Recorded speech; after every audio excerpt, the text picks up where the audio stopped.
Good morning. Ngasi card message ngasi ko ngasi card message se ko gi rashi gi matungina card trying to gatang thok charage trying to shi dei ko shai sha gi rashi ma pado khala khala ga mai tar ga ngasi ko card tarani thoi rashi tarani thoi ko ani ahum mari manga taru taret nipan mapan tara taramathoi tarani thoi khwai han ba ko gi mesh rashi gi na silai se kai no silai na ko harau ta yamba oina oire go ngasi se thaba ma to matam da leina ko celebrations kumba kai kumbai motala ko aduga ani shubha brisha gi oina hari obstacles kumba kai kumba like taba aduga plus leina ko hari thabak se phajana smoothly chatkani ko wakhan noi taba khotaba khara lei adu thadok piyo mithun rashi gi oina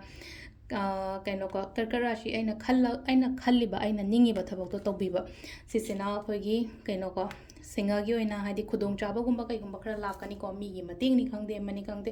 paisa nung sa khara lakpo oina oire ngasi gi na kaina gi se ko aduga next sina kaino ko nushina na leimina ba khomina ba mai taroga la ko sisina khoigi tula rashi ko brichik gi se leino ko mi na ngang ba khotpa kemta taruno kemta uruno nang tobum thokpo dum phajana adu da focus taroga layo ko